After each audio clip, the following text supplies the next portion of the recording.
Hello, I welcome you all in this presentation related with the subject fundamentals of the manufacturing processes, and we are talking about the metal removal processes. In the metal removal processes, we have talked about the cutting forces generated during the machining and the power consumption required during the machining, or the power which is consumed during the machining. In this presentation, basically we will be talking about that what is the power required for unit volume of the material removal.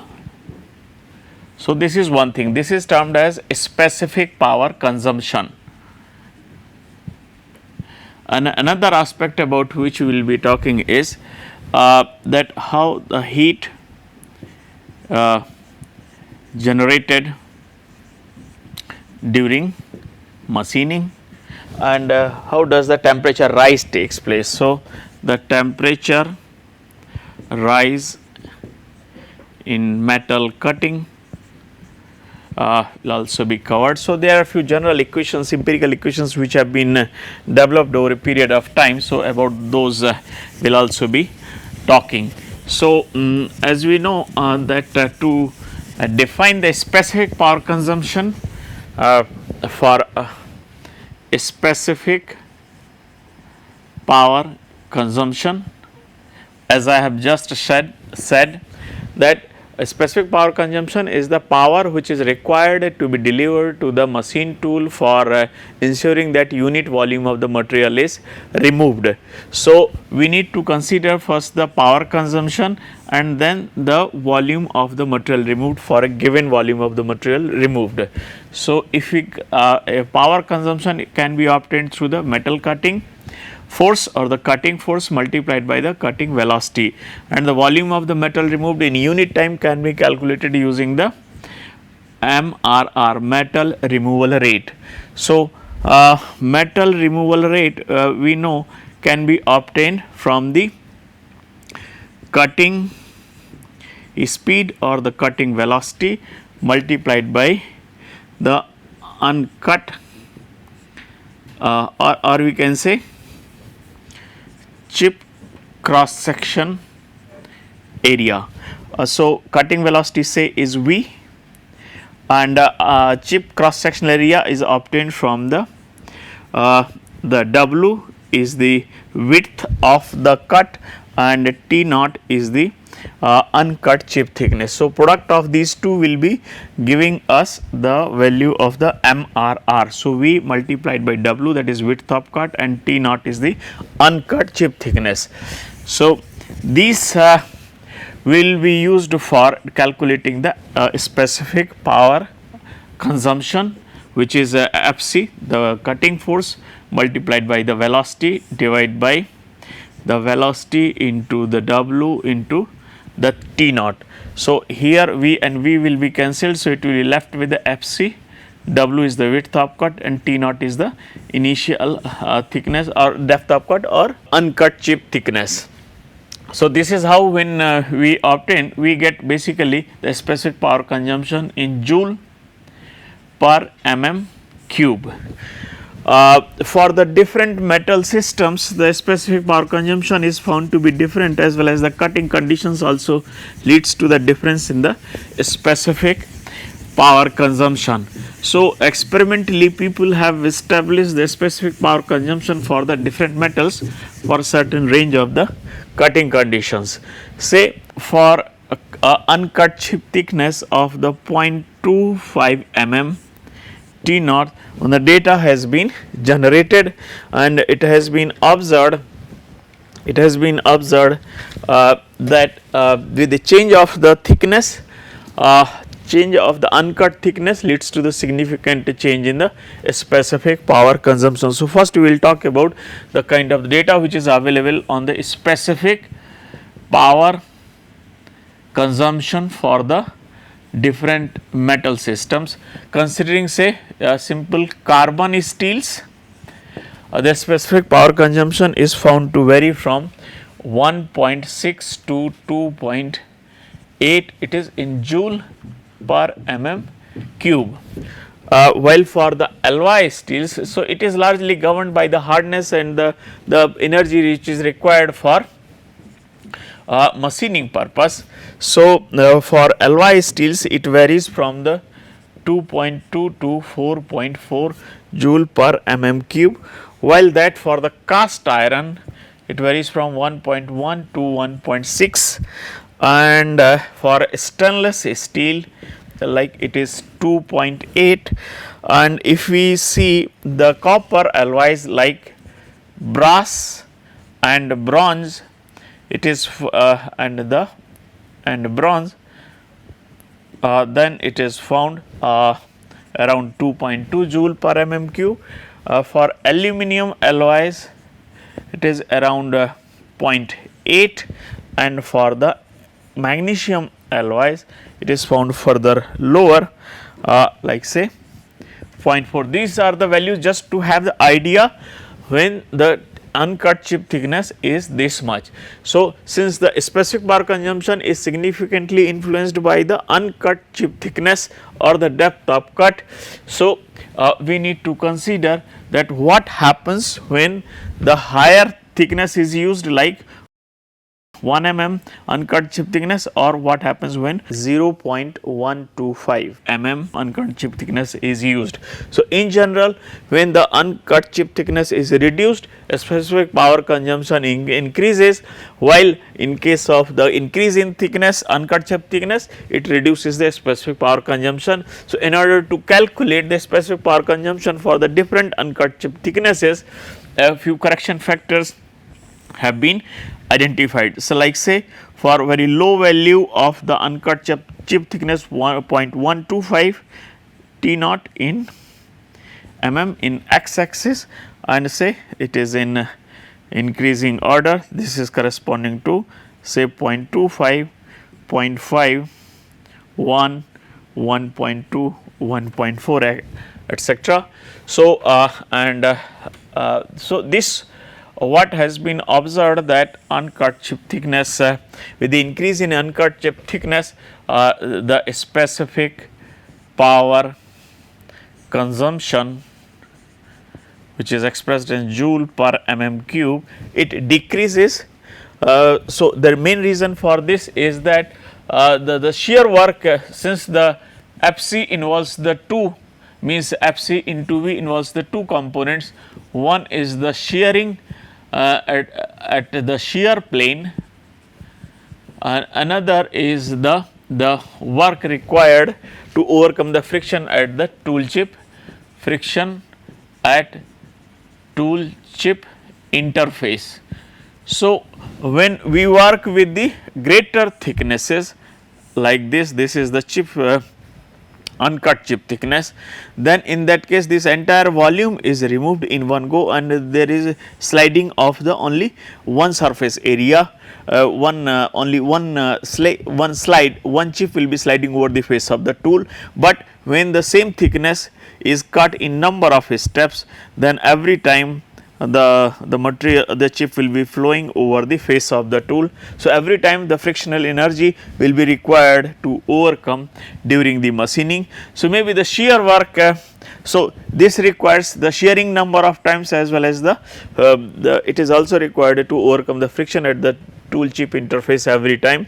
So, because when the chip thickness is more, the shearing is required just once, while in case of the finer chip thicknesses, the shearing will be required number of times. So, because of these two differences, the shear work as well as the work to be done to overcome the friction at tool chip interface both increases with the increase of with the reduction in chip thickness, and therefore, a specific power consumption in general increases with the low chip thicknesses, the low uncut chip thicknesses. So, this is what this is the trend which can we observe here, and some kind of correction factors also have been identified. Say the value for 0.25 is 1, for which these values have been identified, and when we work with the lower chip thicknesses, then the power consumption increases. When we work with the higher thicknesses, the power consumption decreases. So, correction factors like 0.2, 0.4, 0.8,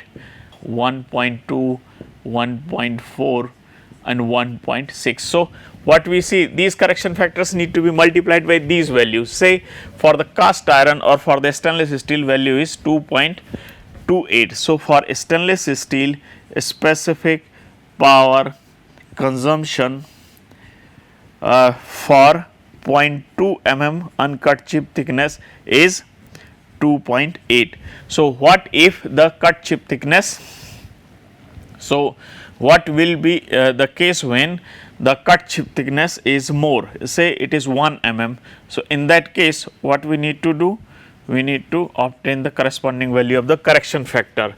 So, when we work with the higher chip thicknesses, the correction factor will be lower, higher uncut chip thicknesses, then correction factor will be lower. So, in that case for 1 mm uncut chip thickness, the correction factor is say 0.8. So, this needs to be multiplied with the 2.8. So, whatever power will be getting, that will be indicate whatever specific power consumption will be getting, that will be corresponding to the 1 mm thicknesses.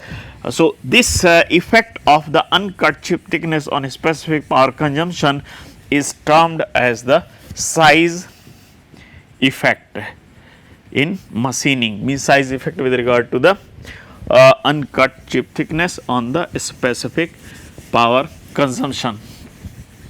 So, whenever the power is consumed during the machining, it consumes a lot of the energy, and that energy, part of that energy is converted into the heat, and part of the energy goes with the chips in form of the elastic strain. So, say the total power consumed in consumption in machining. So, what will be happening? Most of the power is used in the metal cutting, plus some power goes in the like the to overcome the friction of the moving parts. So, whatever energy being consumed in the metal cutting, energy in metal cutting is being consumed, most of it is converted into the heat. So, about 98% of the energy consumed in the metal cutting is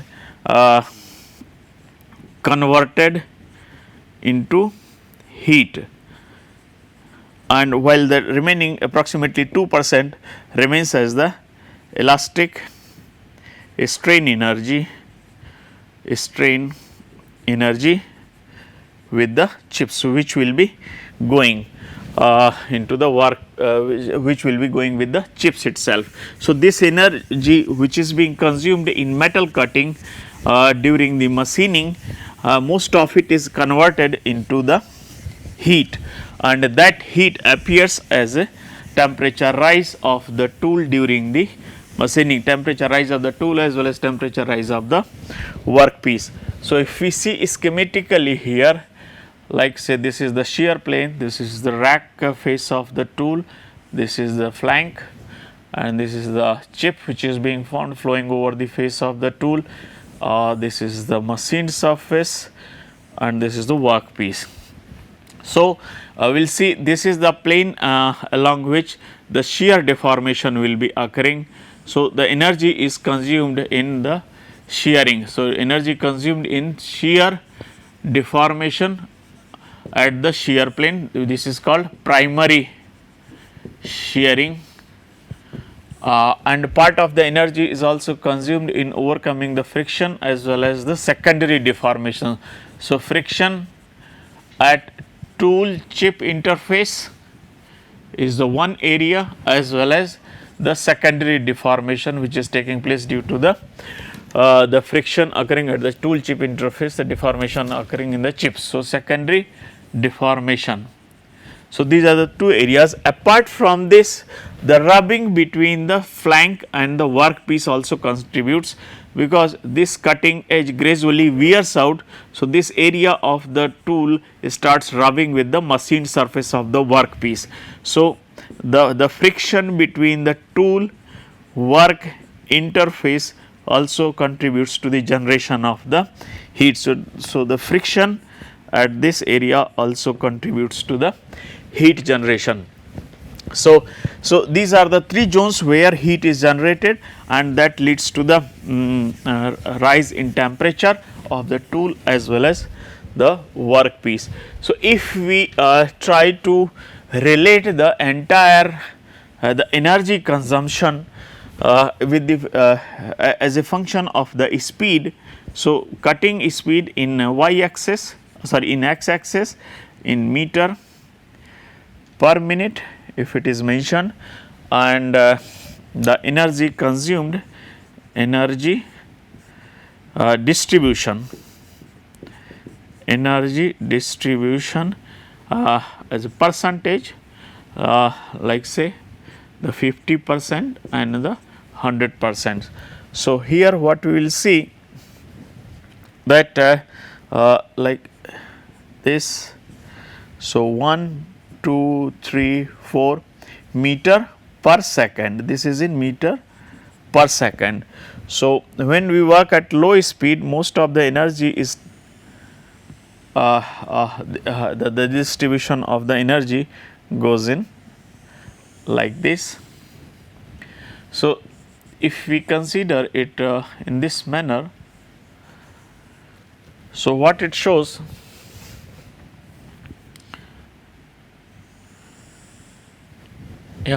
so if we take any condition, so corresponding to a particular speed, so this will be showing the energy going with the chip. This is the energy with the workpiece, and this is the energy with the tool.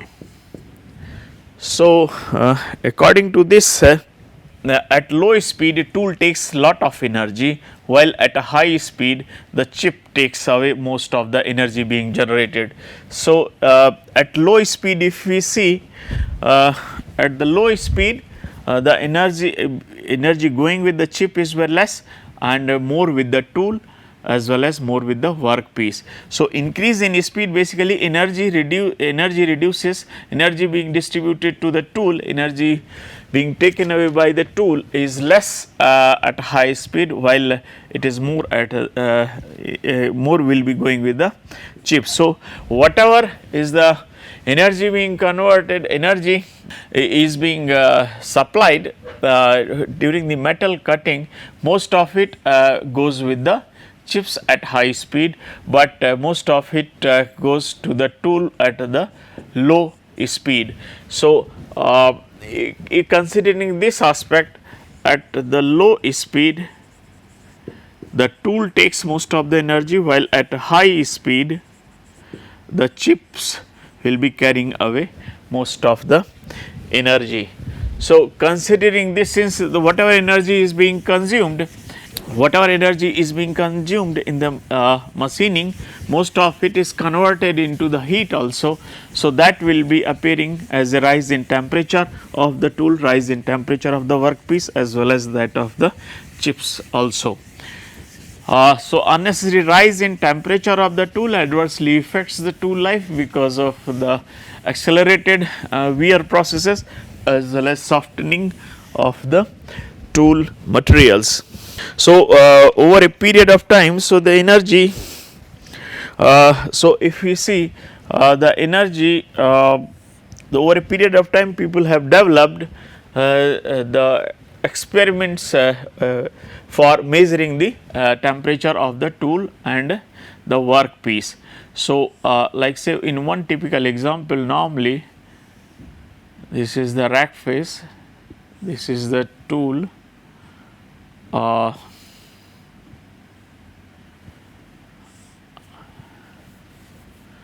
this is the workpiece, this is the shear plane angle, this is the machine surface. So, the zone of the interest with regard to the temperature generation is basically the tool chip interface.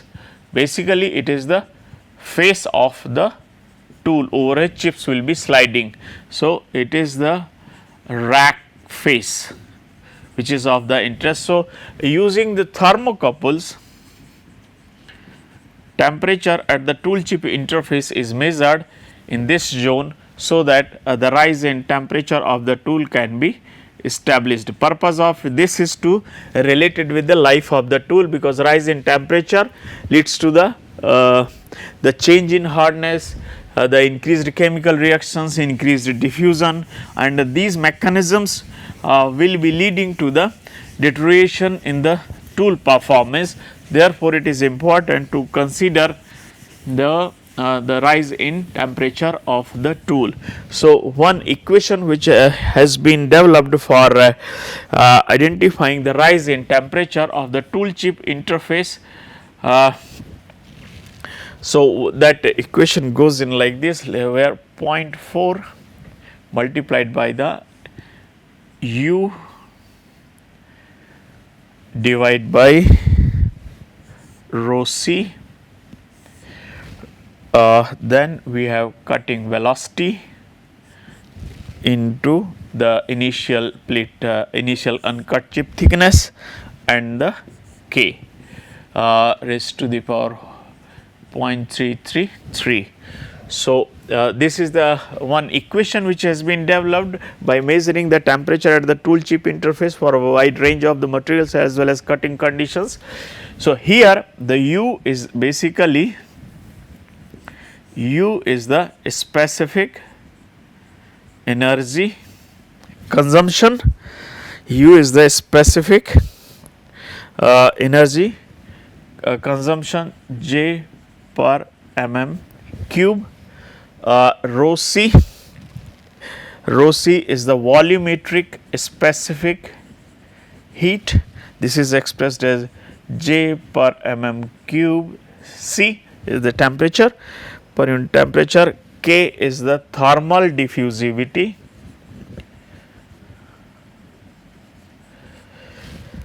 this is expressed in meter square per second, and V is the cutting speed meter per second, and the T naught is the initial plate initial uncut chip thickness, in mm. So, if we see this equation, then increase in specific energy, increase in cutting velocity, and increase in chip plate thickness, uncut chip thickness. So, all three U, V and T naught, increase in all these three parameters will be increasing the chip tool interface, while the thermal properties like volumetric specific heat and the thermal diffusivity K, both will be increase in values of both these are the tool material properties, and increase in both these values will be lowering down the temperature of the tool chip interface. So, this is how we can try to identify the value of the tool chip interface. So, if we see here the further finer details of the heat generation, then with regard to the cutting speed, we need to consider one thing, that like during the machining, increase in cutting speed, how does it will be affecting the things. So, we need to consider in the same way. So, the shear deformation is one, and the friction at the tool chip interface is another. Considering that there is no rubbing between the tool and the workpiece, in that case the friction actually decreases with the increase of the cutting speed. So, the frictional heat should reduce with the increase of the cutting speed, and unless there is a negative rack angle, speed will not be having much effect on the shear deformation energy required for shearing. But in those cases where the negative rack tool is used, like in tungsten carbide cobalt or the ceramic tool, at high speed heat generation leads to the softening. So, increase in speed leads to the softening of the material at of the cutting edge, and that in turn reduces the energy required for the shearing. But at low speed it does not happen, even with the positive rack it does not happen, so speed does not affect the things much with the positive rack angle tools. and so the mu does not affect. So, what is leading to the increase in the cutting speed? What is leading to the increase in tool chip interface temperature with the increase in cutting speed? For that, what we need to see is heat generation rate of the heat generation per unit time, because the power consumption per unit time will increase. So, heat generation rate increases with the increase of cutting speed. So, the rate at which heat is being generated per unit time, that increases. So, the tool does not get much time for transferring the heat away, and this leads to the localization of the heat at tool chip interface. So, this localization leads to the rise in temperature with the increase of the cutting speed.